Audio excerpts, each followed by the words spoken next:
I talked to someone who signed an NDA, so I won't say his name, but he wrote for Ellen. And I just went, how's Ellen? And he said, worst person. And then we went, not worst person I've worked for. Worst person I've ever met. What was Justin trying to tell us? Hashtag yummy. Here's what I want to ask. Yummy. What does that mean exactly? My sex. Okay. That's what I thought it was. My life. What is it? It is an extraction from a piece of skin that came from a young person.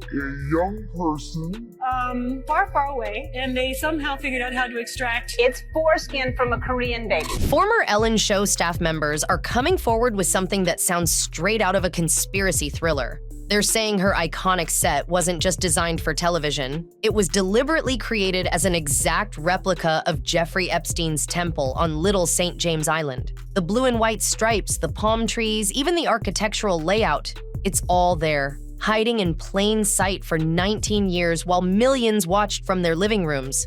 And these insiders are now claiming Ellen's real job wasn't entertaining housewives. It was acting as a gatekeeper for the same elite circle whose names keep appearing on that Epstein list.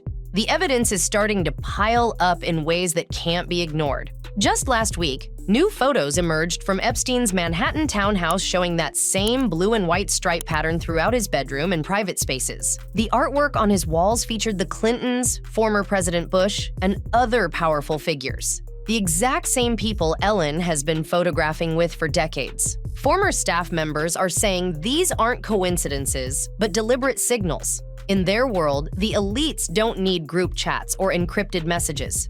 They communicate through symbols, color codes, and set designs that the public sees every day without understanding what they're really looking at. And Ellen's show, people were scared, real scared. And I knew they were scared because it's like, I was just sitting in my dressing room and their segment producer came in and he went, all right, so we've went over all the stuff we're going to talk about, Christmas vacation or whatever it was. and I go, yeah. And he goes, you're not going to talk about meat or beef or anything like that, right? And I go, no, I'm not. I'm just going to talk about the stuff we talked about, going on vacation at Christmas or the kids or, their anecdotes, Oh, okay, all right. And he came back 20 minutes later right before I went out. It's like, okay, but don't talk about beef or meat or any. And I was like, You got 2 warnings? Yeah. And I was like, oh, this guy's scared to death.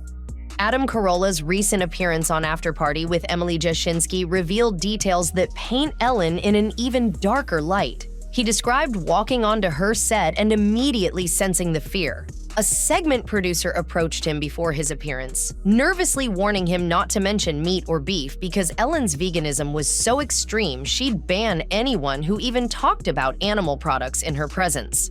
20 minutes later, the same producer returned, practically shaking, to repeat the warning. Carolla said he'd never seen staff so terrified of their boss. And this was coming from someone who's worked in Hollywood for decades and seen every type of ego imaginable. But here's where the story takes a sinister turn.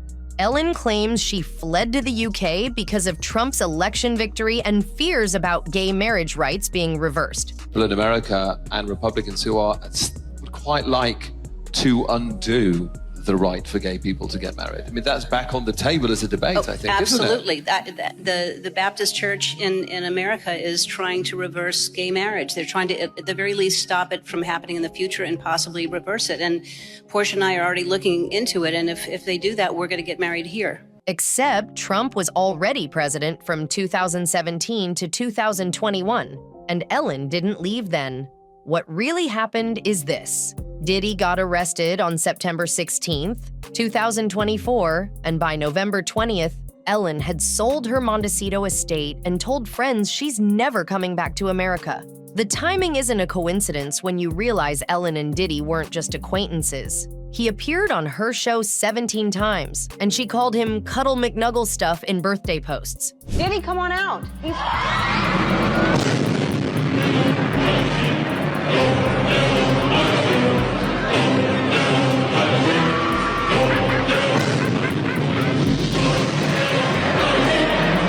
Okay. All right. I got this. Take two of the joke didn't work. No, it's I okay. don't want no problems. No, it's okay. No, hold on. Hey, so cheers.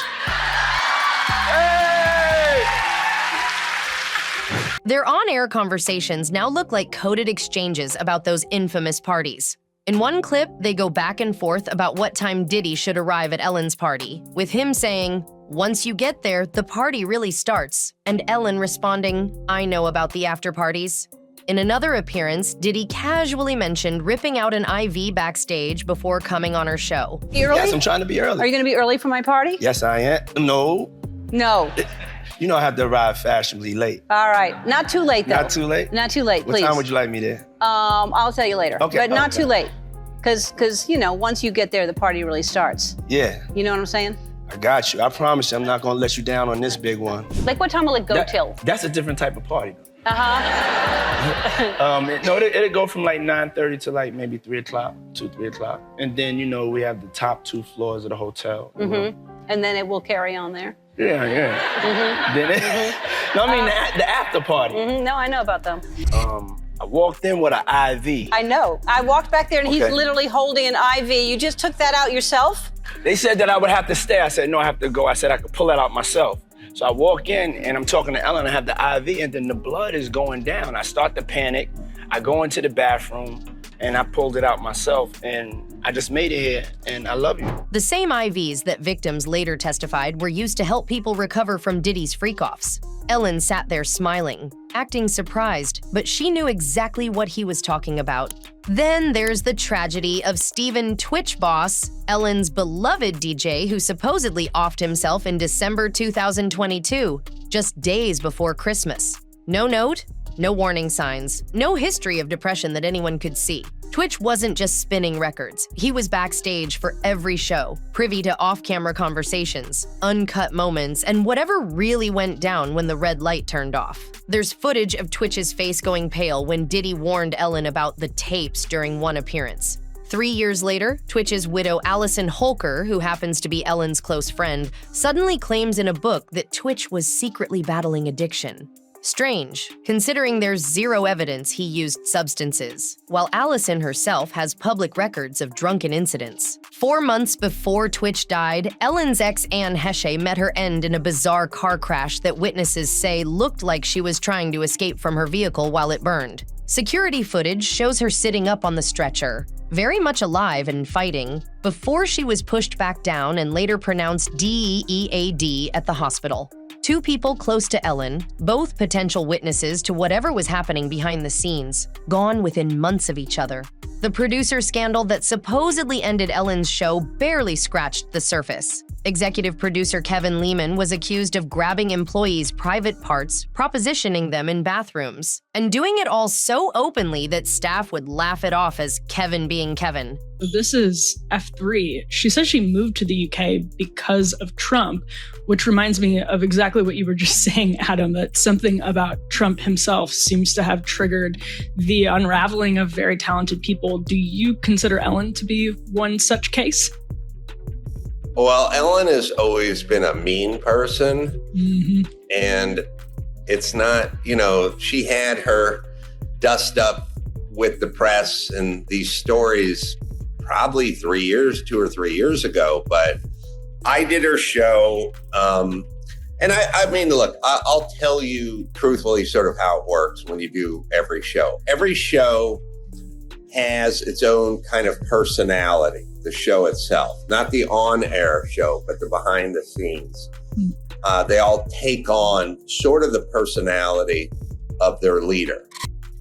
She's not a nice person at all, which now everyone knows what I knew 15 years ago or whenever I learned it. But now that seems to be common knowledge, which I was trying to explain to everyone how mean she was.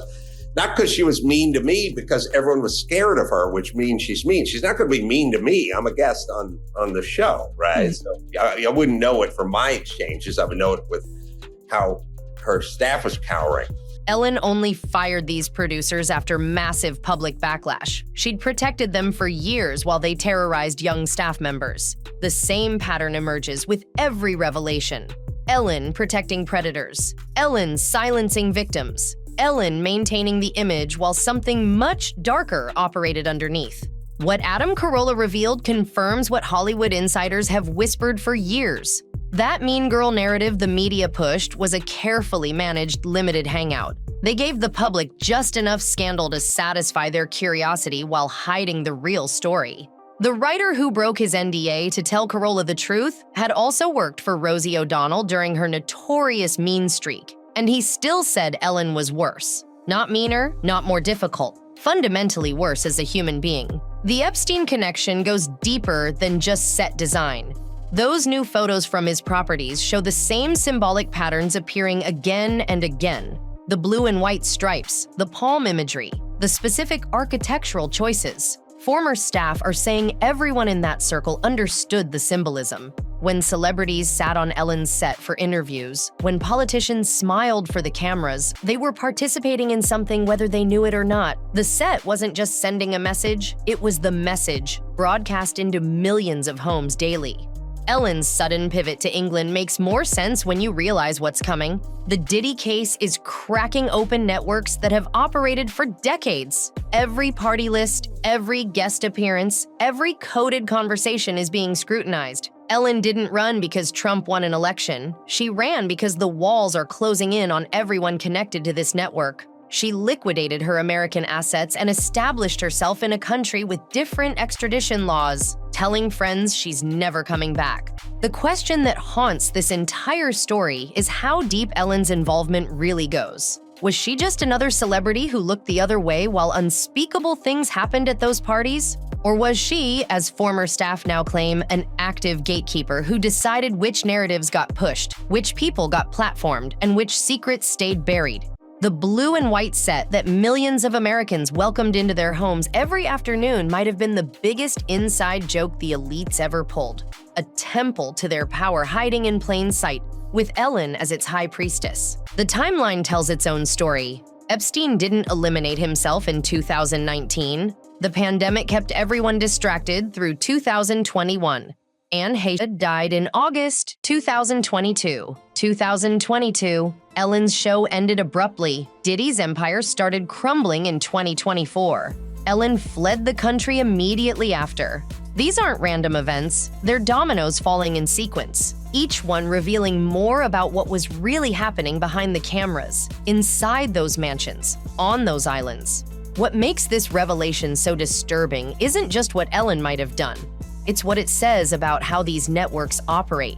They put their symbols everywhere, confident the public would never understand. They made their temples into TV sets, their rituals into entertainment, their crimes into comedy. And for almost 2 decades, America invited it all into their living rooms, laughing along with the audience, never knowing they were watching something far darker than a talk show. The ex-staff members who are finally speaking out describe an atmosphere of absolute terror mixed with normalized insanity. Things that would shut down any normal workplace were just Tuesday at Ellen. And everyone knew that speaking up meant more than losing a job. It meant being blacklisted from the entire industry. Maybe worse. Look what happened to the people who got too close to the truth. Now the question becomes, what happens next?